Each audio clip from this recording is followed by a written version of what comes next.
Yn y fideo yma, mi wnawn ni gyflwyno logarithmau ac ystyried sut ydyn ni'n gallu defnyddio nhw i ddatrys hafaliadau. Felly, ystyriwch yn gyntaf y swm 2 di ciwbio, sydd yn 2 + 2 + 2, i'r atab 8. Na sut ydyn ni'n dadwneud y swm yma? Nawr, ar y lefel tygau, so ni'n defnyddio trydydd isradd o 8, a so hwnna'n mynd â fi nôl at y 2. Ond dyna ni ddadwneud y swm i fynd o'r 8 yn ôl at y 2. Ond mae yna 2 rif yn rhan o'r swm. Mae gennym ni y bôn 2 a mae gennym ni'r pŵer 3. Nawr, sut fydda i ddadwneud y swm yma i fynd yn ôl o'r 8, nid at y 2, ond at y pŵer 3? Wel, dyna di ystyr logarithm. Nawr, ystyriwch eto y trydydd isradd yma fan hyn. Nes i ddewis trydydd isradd yr oedd y pŵer yn 3. Nawr, pryd dwi'n cymryd logarithm, dwi eisiau dewis logarithm bôn 2. Roedd 2 sgynnu fan hyn ar gychwyn y swm. A mae logarithm bôn 2 o'r rhif 8 yma yn mynd i reid y pŵer 3 iddo fi. Logarithm ydy'r ffordd dwi'n cael y pŵer yn ôl yn y swm yma. Mewn geiriau eraill, byddai feddwl amdan logarithm bôn 2 o 8 fel hyn. 2 i pa bŵer sy'n reid yr atab 8. Ac oherwydd 2 pŵer 3 sydd yn 8, mae logarithm bôn 2 o 8 yn 3. Fydde feddwl amdan enghreifftiau eraill o hyn, fydde feddwl amdan logarithm bôn 2 o 16. Yn fan hyn, dwi'n meddwl, 2 i pa bŵer, wneith reid yr atab 16. Wel, fan hyn, mae rhaid i atab fod yn 4. Roedd 2 + 2 + 2 + 2, wneith reid 16 iddo fi. Hynny ydi, mae'r 2 na'n ymddangos 4 gwaith yn y swm. Mi fasa logarithm bôn 4 o 16 yn b tybed. Wel, dyn ni'n meddwl fan hyn, y bôn 4 i pa bŵer wneith reid 16. Wel, 4 di sgwario sydd yn 16, felly mae'r logarithm fan hyn yn 2. A wedyn, mi fyddai logarithm bôn 16 o 16 yn reid b yn ei tybed. Wel, fan hyn, dyn ni angen meddwl y bôn 16 i pa bŵer, wneith reid yr 16. Wel, fan hyn, dyn ni angen pŵer 1 i gael y swm i weithio, felly mae'r logarithm yn dychwelyd 1 iddyn ni. Nawr, dyn ni'n gallu defnyddio logarithmau i ddatrys hafaliadau tebyg i hon fan hyn. 7 i'r pŵer 3x tynnu 2 yn hafalu 18. Nawr, oherwydd fod be dwi eisiau ffeindio yr x fan hyn yn rhan o'r pŵer, dwi angen cymryd logarithm o bob ochr. Ac oherwydd na 7 i'r pŵer sydd ar y chwith, dwi angen cymryd logarithm bôn 7. Felly, y cam gyntaf yn yr hafaliad yma yw i gymryd logarithm bôn 7 o bob ochr o'r hafaliad. Felly, logarithm bôn 7 o'r chwith a logarithm bôn 7 o'r dde. Nawr, os dwi'n cymryd logarithm bôn 7 o'r chwith, dwi'n cael y pŵer, sef 3x tynnu 2. A mae hwnna'n dod yn hafal i'r ochr dde fan hyn, logarithm bôn 7 o 18. Mater bach ydi wedyn gobeithio i ddatrys yr hafaliad yma. Dyn ni angen adio 2 i bob ochr o'r hafaliad. A wedyn, dyn ni angen rhannu'r hafaliad efo 3.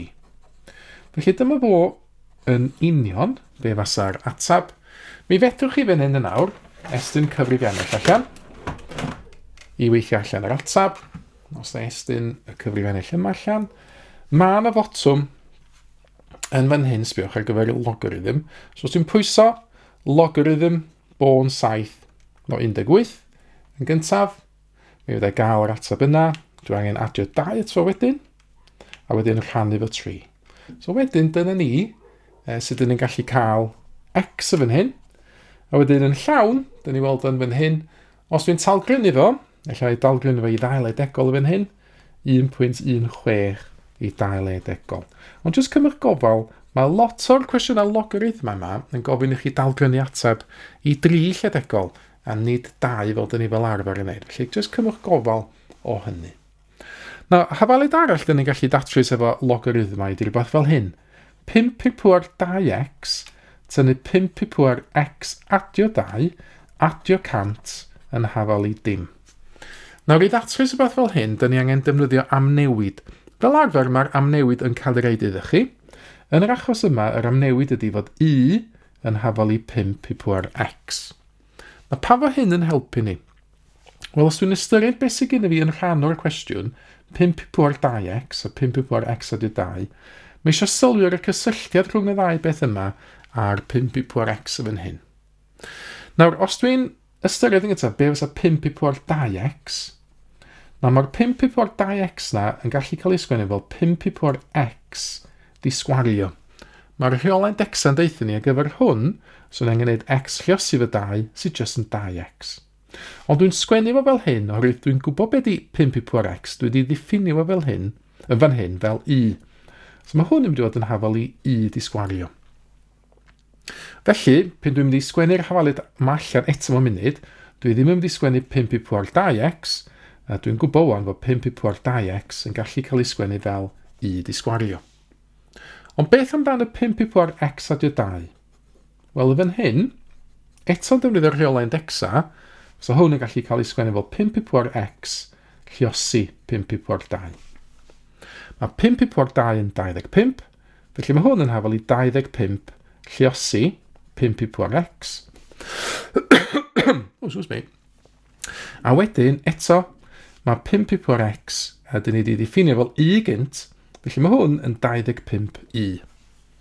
Yn yr hafalydd yma felly, dwi wedi cychwyn efo 5 i pŵer 2x sydd yn i di sgwario, fyddai dynnu ffwrdd yn awr 5 i pŵer x a 2 sydd yn 25i, a wedyn fyddai adio 100. Mae hwnna'n hafalu 0. Dwi angen yn awr datrys yr hafalydd yma, fyddai ffactorio fo, fel hyn, i ag i ar y cychwyn, dyna sydd yn mynd i gael i di sgwario wrth ei hangi wedyn, a dwi angen 2 rif sydd yn lluosi 100, ond hefyd yn adio i negatif 25. Yn yr achos yma, negatif 20 a negatif 5 sydd yn gweithio. Mae hynna'n lluosi 100 ac yn adio i negatif 25. Wwan dwi wedi ffactorio, dwi'n gallu datrys, na i llai, mae i tynnu 20 yn dim, neu mae i tynnu 5 yn dim.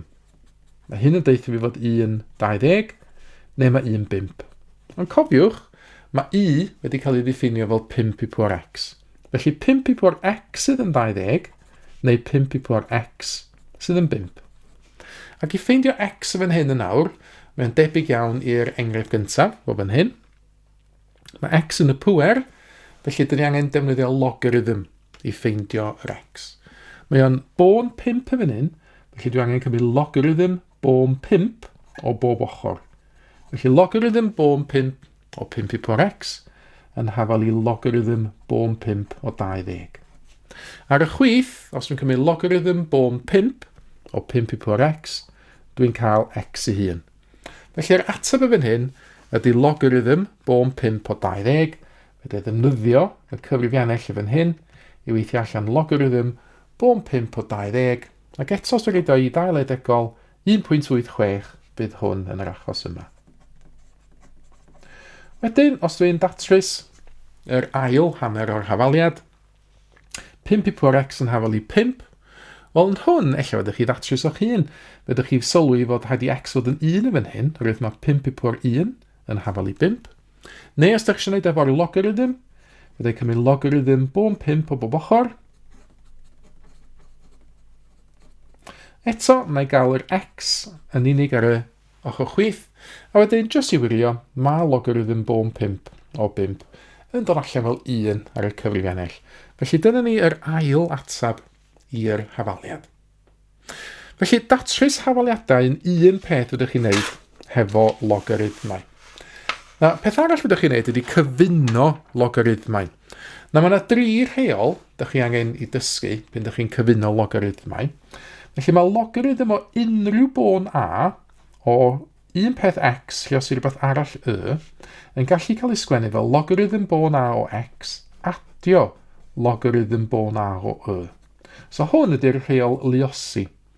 Ac mi ydych chi angen dysgu'r prawf ar gyfer y rheol yma. Na i ddim mynd drosto fo yn y fideo yma, ond mae yna becyn gwaith ar mathematic.com lle ydych chi ffeindio'r prawf ar gyfer y rheol yma. Yn yr un modd, mae yna reol rhannu, lle ydych chi'n ystyried logarithm bôn a o x dros y. Mae hwnna'n swm tynnu, lle ydych ni'n tynnu logarithm bôn a o x, a wedyn hwnna tynnu logarithm bon a o y. Wedyn mae gennym ni rheol pŵer, lle mae gennym ni logarithm bon a o x I power n. Dyn ni'n gallu sgwennu hwn fel n, lle os I logarithm bon a o x. Felly fel dwi'n dweud, ydych chi angen dysgu y profion ar gyfer y rheolau yma. Dyn ni'n defnyddio hein wedyn mewn dau ffordd. Yn gyntaf, so ni'n gallu defnyddio y rheolau yma I symleiddio rhywbeth o'r ffurf yma. Felly na I sgwennu lawr swm yn awr sydd yn cyfuno logarithma gwahanol efo bon 4 bob tro. Felly, dyn ni angen sgwennu hwn fel un logarithm sengl yn ei ffurf mwyaf syml, sy'n dweud yn iawn. Nawr yn gyntaf yn un, ffordd dwi'n taclo hein ydy defnyddio rheol y pŵer yn gyntaf. Os dwi'n gweld rhywbeth o'r ffurf rhyw n, lle os I logarithm o x, dyn ni'n gallu sgwennu hwnna fel logarithm x I power n. So x I power n. Felly fan hyn, na I adael yr logarithm cyntaf lle mae o, ond y 2 log o 18, byddai sgwennu fel log bon 4, mae'n dod yn x I power n, 18 di sgwario yn fan hyn. So defnyddio'r rheol y pŵer I ail sgwennu'r logarithm yn y canol. Tynnu ffwrdd wedyn, a na I ddefnyddio yr un rheol yn awr I ail sgwennu 3 hanner lle os I logarithm bon 4 o 36. Mae hwnna'n dod yn logarithm bon 4 o 36 i'r pŵer 3 dros 2.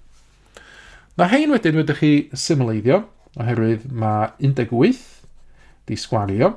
18 lle os 18, dwi'n meddwl bod o'n 3, 2, 4, neu just checio hwnna. Ia, 3, 2, 4 yma yna.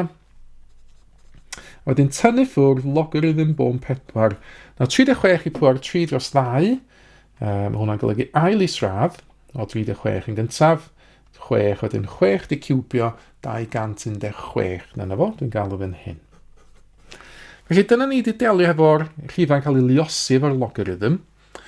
Wedyn, fydda I ddefnyddio yr rheol luosi fan hyn, yr un top fan hyn. Mae hynny'n deitha fi, os oes gennym fi un logarithm adre un arall, fydda I gyfuno fo fel logarithm x lluosi y. Mae hynna'n digwydd ar y cychwyn fan hyn. Mae logarithm o 2 a dio logarithm o 3, 2, 4, rhyw fath o logarithm cyfunol o 2 lluosi 3, 2, 4. Felly fydda I sgwennu hwn fel logarithm bon 4 eto o 2 lluosi 3, 2, 4. Tynnu ffwrdd yr logarithm bon 4 o 216. Nawr mae dwbl 324 yn 648 mewn, dydy? Felly dwi lawr I 2 logarithm y fan hyn. Ond dyma lle mae'r rheol canol yn dod I fewn, yr rheol rannu. Os oes gennym fi un logarithm tynnu un arall, byddai sgwennu hwnna fel logarithm sengl lle yn gennym fi x dros y. Yn yr achos yma felly, byddai gyfuno hwn fel un logarithm o'r x 648 dros yr 216. Ac yna, os dwi'n symleiddio'r ffracsiwn yma nawr, mae 648 dros 216, wel dwi'n meddwl hwnna'n 3, dwi'n meddwl, so gwneud jyst gwirio hwnna. 648 dros 216, ydy'n wir mae hwnna yn 3. Felly dyna fo'r atab i'r cwestiwn yma. Fel logarithm sengl, mae'r cwestiwn hir yna yn dod I lawr, mae'n berwi lawr I logarithm bon 4 o dim ond 3. A wedyn I orffan, mi fyddwch chi ddefnyddio y gwaith yma hefyd I ddatrys hafaliadau. Felly ganewch chi ystyried logarithm bon 7 o x di sgwario at y 48 yn hafalu logarithm bon 7 o x at y 2 logarithm bon 7 o 4. Nawr eto, fel nes i'n y cwestiwn gynt yn nawr, dwi'n wedi ddefnyddio rheol y pŵer. So just trio dangos hein iddo chi gyd ar un sgrin ar hyn o bryd. So rheol y pŵer yn fan hyn. So n lle os I logarithm yn logarithm x I power n. So fydde ddefnyddio hynna fan hyma. Mae 2 lle os I logarithm o 4, rhyw fath o logarithm o 4 di sgwario. So na I ddefnyddio hwnna, llinell gyntaf fan hyn. So cadw'r chwith lle mae o ar hyn o bryd. A wedyn y term gyntaf dwi'n hapus efo hefyd. Wedyn 2 logarithm bon 7 o 4 yn gallu cael ei sgwennu fel logarithm bon 7 o 4 di sgwario. A mae hwnna yn mynd I fod yn 16 yn dydy. So eto, os na I gadw pob dim arall lle mae o. Mae gynnu fi wedyn logarithm bon 7 o 16. Yna, mi fedrai gyfuno hein at ei gilydd y peth ar ochr dde, felly mae'n fi un logarithm adio logarithm arall. Y rheol liosi di hwnna reit yn y top efo hyn, logarithm x adio logarithm yn hafalu logarithm x. Felly na i ddefnyddio hwnna nawr ar y ochr dde. Dwi'n hapus efo'r ochr chwith. Logarithm bon 7 o x di sgwario adio 48. So os dwi'n cyfuno'r ddau logarithm ar y dde, y rheol liosi yn deud bod fi'n gallu sgwennu hwn fel logarithm bon 7 o hwn liosi hwn, sydd yn x liosi 16, byddai sgwennu fel 16x. Na dwi'n hapusach rwan, rwydd mae gen i fi un logarithm ar y chwith ac un logarithm ar y dde. Ac os ydy log 7 o x di sgwario adio 48 yn hafalu log bon 7 o 16x, mae haid felly fod y pethau yn y cronfacha yn hafalu i'w gilydd. Ac felly fod ei ddad wneud y logarithm yn fan hyn, a just deud fod x di sgwario adio 48 yn hafalu 16x. Nawr o fan hyn ymlaen yn awr, just hafaliad o'r cwrs tygau di hwn, byddai dynnu ffwrdd 16x o bob ochr. A wedyn dwi angen ffactorio yn fan hyn. So i gael yr x di sgwario, mae gen i fi x ag x, ac yna just ystyried pa rifau sydd yn lluosi i 48, ond sydd hefyd yn adio i negatif 16. Nawr dwi'n aman a negatif 12 a negatif 4 sydd yn mynd i weithio fan hyn. Negatif 12 adio negatif 4 i negatif 16, a wedyn negatif 12 lluosi negatif 4 yn positif 48. Ac i orffen felly, da ni'n mynd at y naill llai ar neu. Naill llai, mae x tynnu 12 yn dim. Neu mae'r x tynnu 4 yn dim. A felly mae hynny'n deud fi fod x yn 12. Neu mae x yn hafalu 4. A dyna ni crynodeb sydyn o sut i weithio fel logarithmau. Be ydyn nhw? Sut ydyn ni'n cyfuno nhw? A wedyn sut ydyn ni'n datrys amryw o hafaliadau efo nhw hefyd. Mae mwy o fideos adolygu ar gael ar ein sianel YouTube Adolygu Mathemateg. Am y newyddion diweddaraf neu holi cwestiwn, dilynwch ein cyfrif trydar @mathemateg. Neu ewch i'n gwefan www.mathemateg.com am fwy o adnoddau adolygu.